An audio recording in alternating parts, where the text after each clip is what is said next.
Olá, eu sou Antônio Rodrigues de Oliveira Neto, sou velho e sou do direito.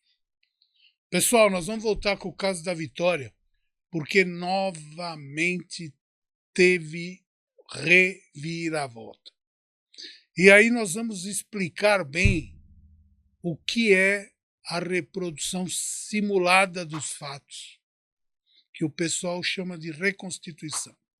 E o que e como deve ocorrer uma confissão de maneira lícita e com as formalidades legais para que ela não seja impugnada. É bem interessante. E primeiro vamos falar com o Maurílio aí. Olá, tudo bem? Tem muita coisa para rolar nesse caso ainda, né? Aparentemente, você vê que eu estava falando que estava resolvido. Eu vou dar o meu parecer, tá? Agora, eu acho que foi realmente o Michael. Um dos foi o Michael. E quando eu falo um dos, é porque presume-se que alguém, de alguma forma, colaborou com ele. Primeiro, vamos lá. O que é a reprodução simulada dos fatos? Que o advogado da família quer que ocorra e os advogados do acusado não quer, bem como o delegado e a equipe dele falou que não iria proceder. Por quê? Porque, segundo os entendimentos do delegado e equipe, os fatos estão esclarecidos. Ou seja, foi ele, sozinho, então não precisa reconstituir nada. Quando é necessário ou quando é bom que haja uma reconstituição? Vocês vão lembrar, no caso, vou citar porque é público, no caso Nardoni, que eles foram lá, faz a reconstituição, vai no local dos fatos. Aí eles pegam a narrativa do depoimento. Você tem o depoimento dele, oficial. Você pega a narrativa e vai lendo e falando como é que aconteceu. Então ele vai dizer, não, eu estava esperando ela próximo ao ponto de ônibus.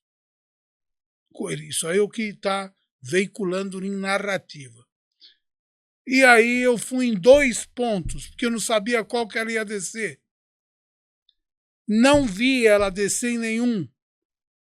Fui embora, aspas, para minha casa, 800 metros do ponto. E ali no meio do caminho, ele a encontrou. Disse que ele pediu para ela entrar e como ele já tinha um relacionamento de 1 ano, não, o que nós vimos na imagem, não, pode colocar aí 1 ano e meio. Quem tem um relacionamento de 1 ano para 1 ano e meio, normalmente não tem essa dúvida.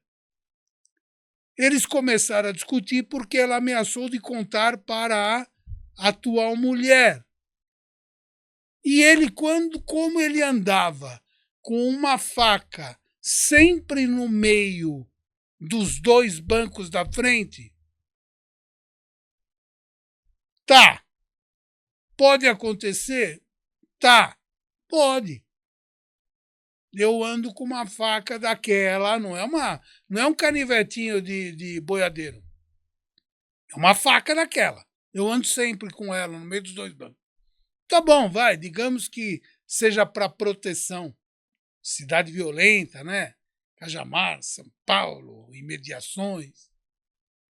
Eu, num instinto, ela me agrediu, mas te agrediu como?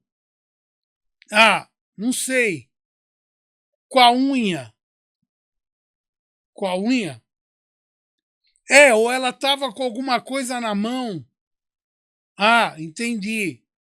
Isso nós estamos falando do que nós ouvimos. E aí eu peguei a faca e dei a primeira facada nela. Aonde? Ah, foi no pescoço? Foi no pescoço. E a outra? Ah, no peito, pouquinho no meio do peito. Tá, e aí?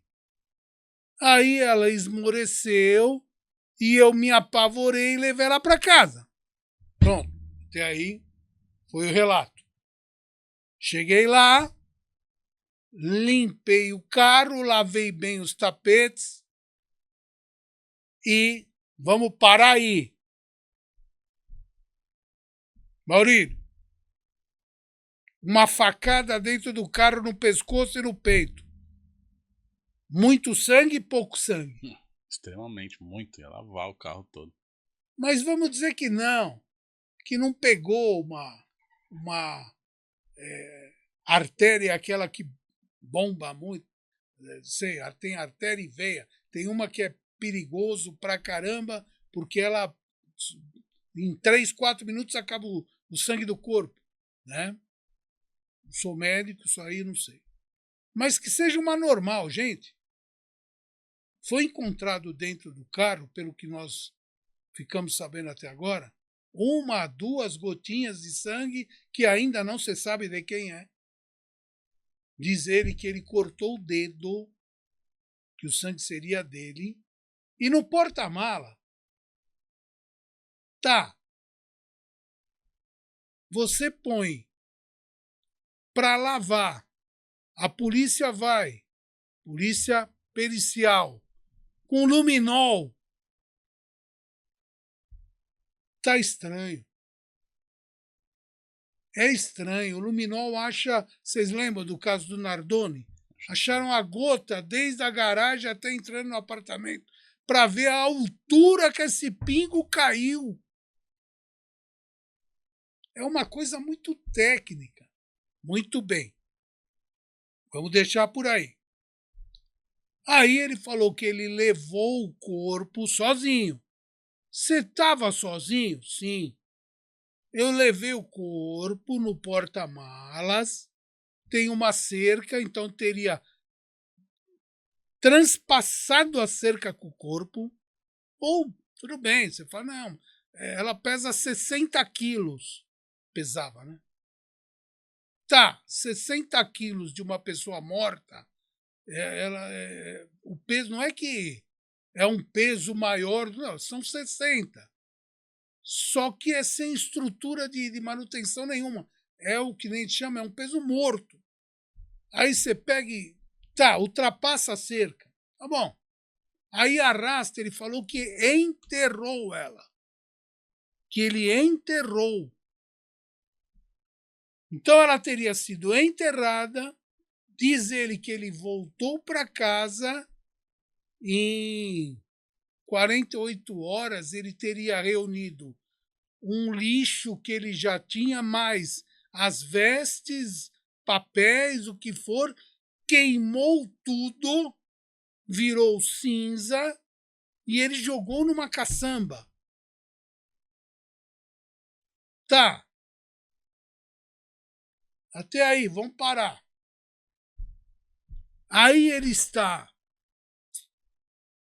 na prisão e de madrugada, após ter conversado com os advogados por volta de 14 horas, os advogados teriam dito: você quer contar alguma coisa?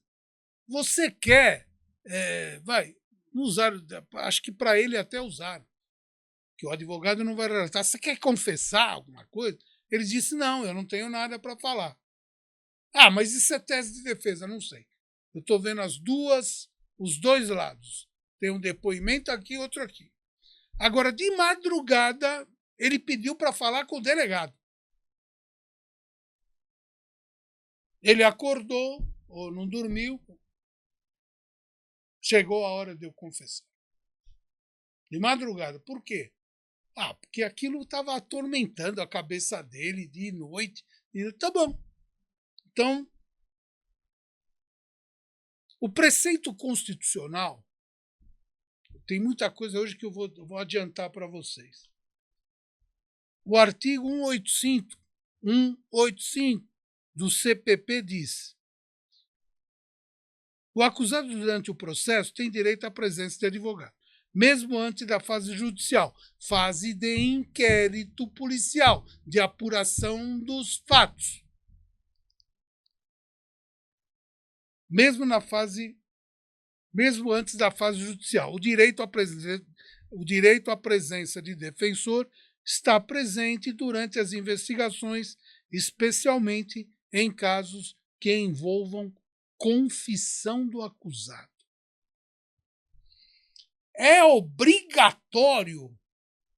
Não é obrigatório. Mas espera um pouquinho. Você está fazendo um inquérito para apurar um caso midiático. O cara fala que vai confessar. Primeira coisa que a autoridade deve ter feito, não sei, é ligado para os advogados. Tudo bem, doutor? Doutor, seu cliente aqui está querendo dizer alguma coisa. O senhor pode comparecer? É mais de um na banca. Ou alguém da sua banca. Aí teriam dito os advogados que não iriam participar disso. Ou estavam lá e falaram que não iam participar, não sei. Resultado, o que ele fez? Normalmente você pede um advogado, ou para a OAB, ou chama um advogado conhecido. O delegado chama um profissional da advocacia para que ele acompanhe esse depoimento, acompanhe se não há tortura, acompanhe se não há nenhum tipo de coação, seja moral, física. E aí nós vamos para a súmula 14 do Supremo Tribunal Federal. É inadmissível a apreensão de defesa técnica, ainda que realizada por meio de procuração, sem a presença de advogado. Isso é analogicamente, interpretação analógica. Muito bem. Em outras palavras, a súmula reforça que a presença de um advogado é fundamental durante a apuração de infrações penais, especialmente os atos de investigação e confissão. Por quê? Porque você dá legalidade à prova. Não tive nenhum, nem dois, nem 100 casos que a pessoa fala: quero confessar, ou confessa. Chega em frente a um juiz de direito, o juiz pergunta: o senhor disse isso? Não. Mas por que você assinou? Mandaram eu assinar, não deixaram nem eu ler. E por que o senhor fez isso? Vou falar a frase de um cliente meu, que ocorreu na época. Eu fiquei com medo que eles judiassem de mim. Como judiasse? Porque eles falaram que se eu ia assinar ou por bem ou por mal. Então, para evitar esse tipo de revés, você tem uma confissão, então, teoricamente, teu caso está resolvido, aspas, porque na outra eu falei que a confissão tem que estar embasada com as outras provas. Sim, correto. Porque o cara pode se autocondenar, se autoacusar, se autoincriminar para esconder alguém. Ou porque está sendo ameaçado, ou porque a família está sendo ameaçada. Então, por proteção própria de terceiros ou de familiares, o cara mente, ele segura a bucha. Isso quando não ocorre dentro de presídios de acontecer uma morte e o cara assumir dentro da cela tem 20. Normalmente todo mundo assume. Mas tem cara que às vezes, vamos dizer que no mundo de Nárnia, não é no Brasil, não. Ele recebe um comunicado do chefe de Nárnia lá, do cara azul. Como é que chama aqueles caras de rabo azul lá, que a gente via na Disney lá? Sei lá. Fala um Smurf aí. Não é um Smurf, porque o Smurf é bonzinho. É uns caras de rabo. Bom, aí, resultado. Ele fala, mandaram um recado aí pra você. Vou deixar 1 milhãozinho aí pra você na tua conta, da tua família, teus filhos estudar direitinho. Você assume essa encrenca aí, você já tomou 100 anos. Vai cumprir, em média, aí, hoje 40, 30. Então, você vai andar na mesma, vai somar e o mínimo vai ficar nisso. O cara, beleza, põe lá, a hora que a minha mulher, o meu primo, o meu tio, isso em Nárnia, não é no Brasil.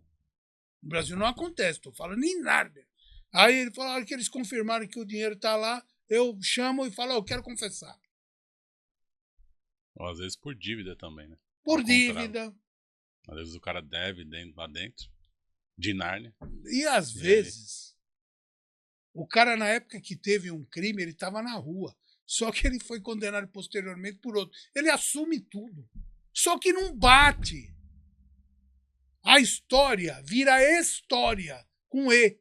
Não bate. No conjunto probatório não chega.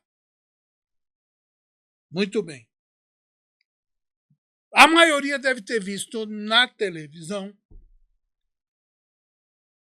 o depoimento dele de costas, pequeno, né? De costas e depois de frente. Ele estava extremamente incomodado, o Maico, que o cara, quando vai confessar, pessoal, eu tenho 40 anos de janela. O cara vai confessar, foi ele mesmo? Não. Doutor, foi assim, assado, cozido, cru. Não, o delegado faz pergunta? Faz para esclarecer algum fato ou outro. Você quer, vamos fazer a reconstituição? Vamos. Você vai participar? Senão nem vou pedir, porque chegar lá, todo mundo servir de palhaço. Você fica dentro do camburão, não, eu vou, colaboro. Vai lá, acabou. Porque a confissão vai ajudar ele numa eventual diminuição de pena. Mas, ali, o que você fez? Eu fiz assim. E aí?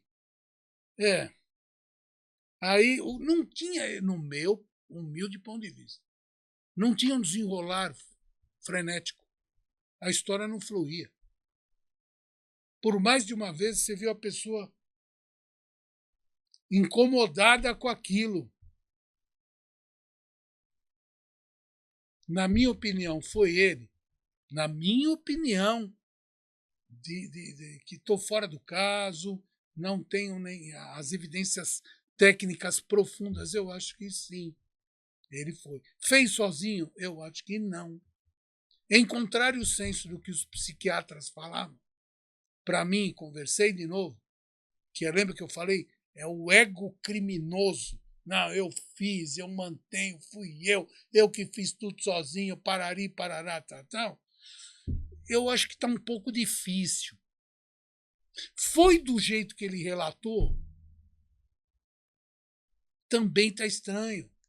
A minha opinião é quase essa também. Dentro do carro, daquela maneira, quase nada de sangue. Perícia fez perícia no veículo 2 vezes. 2 vezes. E tá estranho esse ponto. Outra coisa, veja bem. O Estatuto da OAB, ele fala que o advogado tem direito de acompanhar o cliente em todas as fases. Tem advogado constituído? Tem. O delegado chamou os advogados constituídos? Parece que diz que sim. Eles não quiseram? Não. Aí chamaram um profissional da advocacia da cidade? Chamaram. Esse profissional compareceu, assistiu o depoimento e assinou tudo? Sim. Não houve coação moral ou física? Teoricamente, não. Mas vem uma pergunta. O senhor foi ameaçado por ninguém? Ele fala, fui. Aí ele fala, foi? Aí, se eu não me engano, o áudio é ruim. Por policiais? Ele fala, não, pelos presos. pela população, falaram que ia me matar. Tá. Aí, no outro dia, os advogados vão lá conversar com ele, advogados do caso. E ele relata, em gravação, doutor, eu só confessei porque eu fui ameaçado. Quem te ameaçou? Os polícias. O que eles falaram? Eles me jogaram num banheiro fedido, todo imundo, lá em cima. Doutor, mas também o senhor, não é por causa disso que o cara confessa. O cara mata alguém, mas no banheiro fedidinho ele não fica? Doutor, manda esse cara, dá um pé na bunda dele. Não é assim. Estamos vendo o conjunto probatório para se chegar à conclusão. Jogaram ele e falaram que ele ia, teoricamente, iria apanhar. E aí ele resolveu confessar. Eu não gosto, quando no depoimento percebam que se fala o seguinte: pronto, você resolveu o seu problema. Não entendi. Você confessando, tá vendo? Resolveu o seu problema. Agora é só tocar a tua vida para frente. Resolveu o problema. De quem? Dele, da equipe de investigação, dos advogados. Não entendi essa frase. Sou burro. Não entendi. Resultado, ele foi para um CDP, censo de detenção provisória, está vigindo uma prisão provisória, que se requer seja convertida em preventiva. Deixa eu só te falar uma coisa. A prisão ela pode ser determinada e revogada a qualquer momento, tá? Em qualquer fase processual. Porque se de repente, daqui a pouco, descobrirem que não foi ele, que ele estava encobrindo alguém, vai manter o cara preso? Mas aí ele enganou, enganou a justiça. Aí também não é crime? Sim, dá para capturar como uma das infrações do Código Penal, mas não para ficar preso. Então vai embora, vai ser revogado. Com certas condições. Efetivamente, eu estou achando que esse ato da equipe deixou a ampla defesa, que é o princípio do devido processo legal, que é contraditório, você poder contradizer tudo, inclusive contraditório, pessoal, não é só para o réu, tem para o autor da ação. Contraditório é contradizer o que um disse.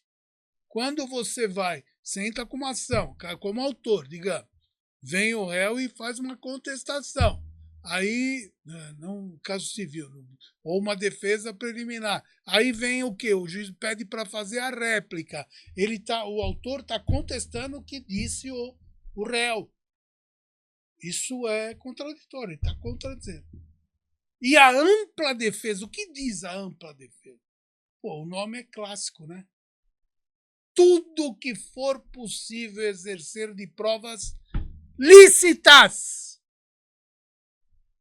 para provar a inocência de uma pessoa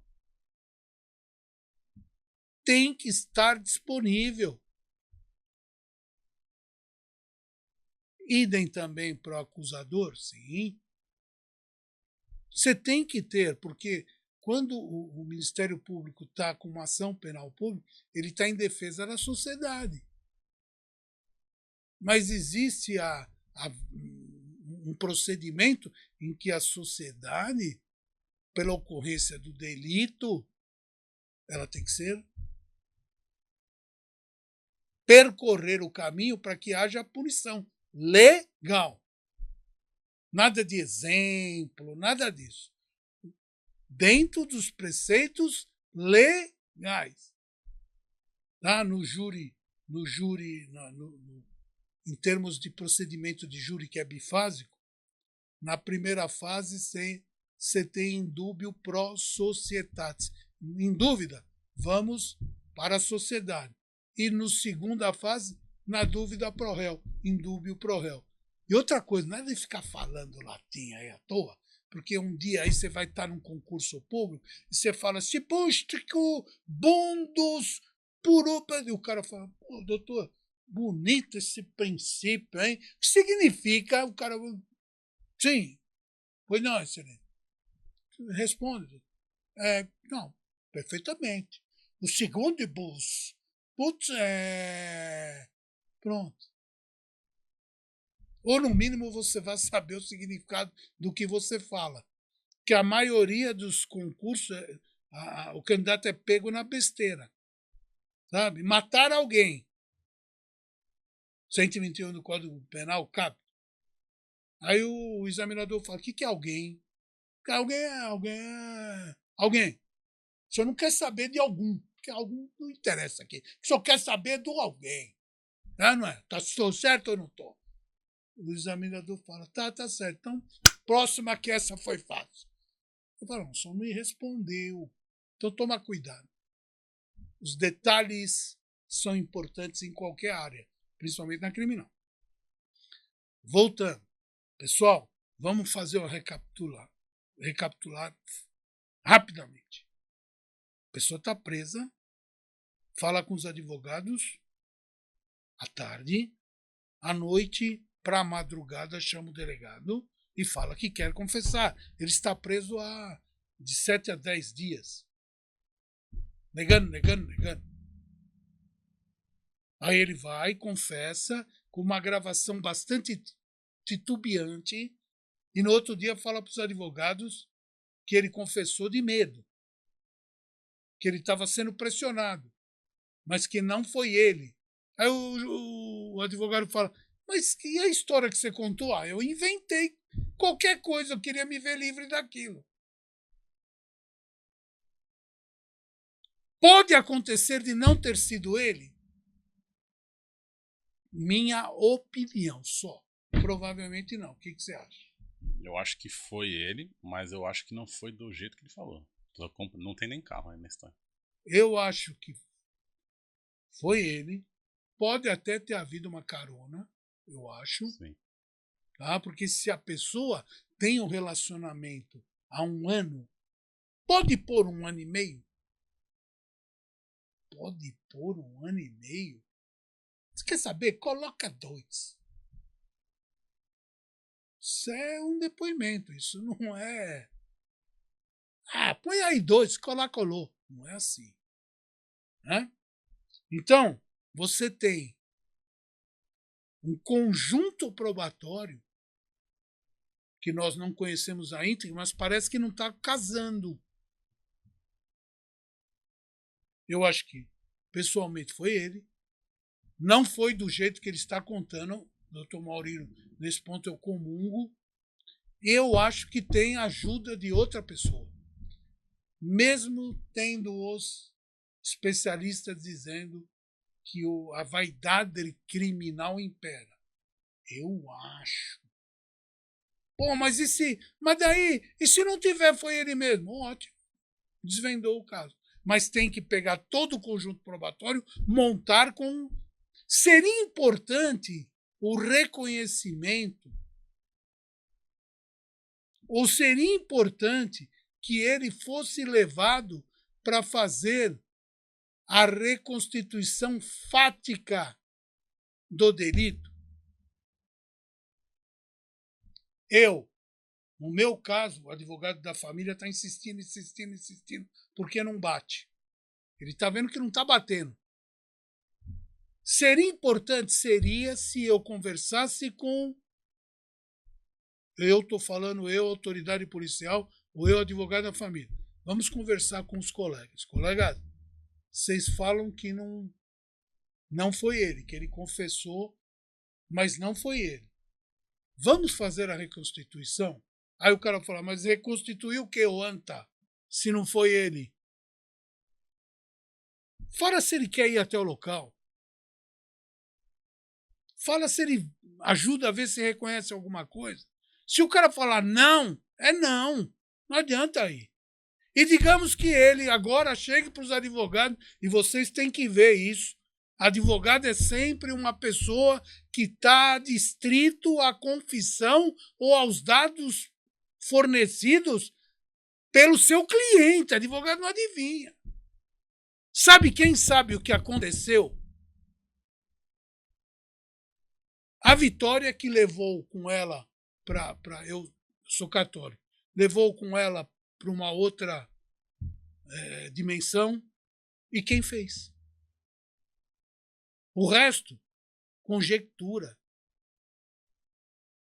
Se eu puser duas pessoas que viram ocorrer um crime ao vivo, as duas, sai versão diferente. Saem versões paralelas, mas diferentes. Não, ela estava com a blusa branca. Não, acho que não era branca. Era branca? Ah, não sei, porque a hora que atirou eu corri. Mas ela caiu de costas ou de frente? Ah, não sei, não vi. Não, ela caiu de frente. Mas ela foi achada de costas. Ah, alguém virou? Que é o que eles estão dizendo. Na confissão, diz que ele levou e enterrou. Aí vem outra curiosidade para mim. Qual curiosidade? Ele vem com uma informação, aspas, técnica. Vocês sabem que eu tenho filha médica. Veio uma informação técnica. Qual? Ah, eu não raspei cabeça de ninguém, nem tirei cabelo. Ele falou. Mas você enterrou? Enterrei. Mas você não raspou? Não. Quantas facadas? Foram no máximo 2. Ele fala, foram 2, mas parece que tem 3 no corpo. Quando acharam? Acharam desenterrada, com uma facada a mais. Ah, mas o cara que foi lá pegar é um maníaco, passou, viu, desenterrou, e a hora que ele puxou o cabelo, dado ao estado avançado de decomposição, saiu a pele com os cabelos. Calota craniana. Saiu. E é verdade. A pessoa vai ficando em decomposição, você puxa assim, sai na mão. É um negócio estranho. Eu vi uma pessoa ser pega para levar para o. A gente chama de rabecão, né? Não sei se isso é ofensivo. É aquele carro de transportar. IML, né? O carro de IML. Transportar os defuntos, né? E aí o cara foi pegar para pôr num saco preto que eles põem e sai um monte de pele na mão dele. Então, resultado. Mas isso é uma informação de quem conhece esse procedimento. Tá? E aí tem uma facada a mais e aí ela está desenterrada. Quem fez isso? Ah, não sei. Pessoal, tá estranho. Agora, no final desse vídeo, nós estamos fazendo curtos para ir fazendo a sequência sem adivinhar muito. Vai passar toda a nossa legislação que eu preparei para vocês. Vamos fazer o seguinte, vamos até o fim com essa programação, até a hora que chegar o relatório final, não tiver mais dúvida, for ao Ministério Público, o Ministério Público não devolver pedindo novas diligências, porque pode o Ministério Público requerer novas diligências. O juiz pode sempre, o juiz sempre. Nós, advogados do Ministério Público, requeremos. O juiz manda. Cargo difícil. Todos são. Mas o juiz tem que. O cara passar a caneta de condenado no cara. E não é. Caso dos irmãos Naves está muito presente em algumas características. Vejam, assistam Globo Vídeo. Não tenho nada com a Globo. E simplesmente a última vez que eu vi, pode ser que vocês encontrem até no YouTube. O caso dos irmãos Naves. Assistam. É interessante. Nós vamos fazer o seguinte, vamos deixar transcorrer, vamos ver se existe uma finalização Por quê? Porque os advogados pediram que seja declarada a nulidade da confissão. Mas pode? Pode. Claro, você vai falar para o juiz, excelência, tem uma confissão aí totalmente falsa. Ele foi torturado, o cara está atrás da câmera assim, ó. E aí? Não é o caso. Estou falando. Eu só achei que está muito hesitante e com detalhes estranhos. Vamos aguardar e nós voltamos no caso. Vamos voltar, tem muita coincidência aí, né? Muita coincidência. Ou divergência. Né? Tem muita coisa que não tá batendo. Vamos junto nessa daí. Eu sou Antônio Rodrigues de Oliveira Neto, sou velho e sou do direito.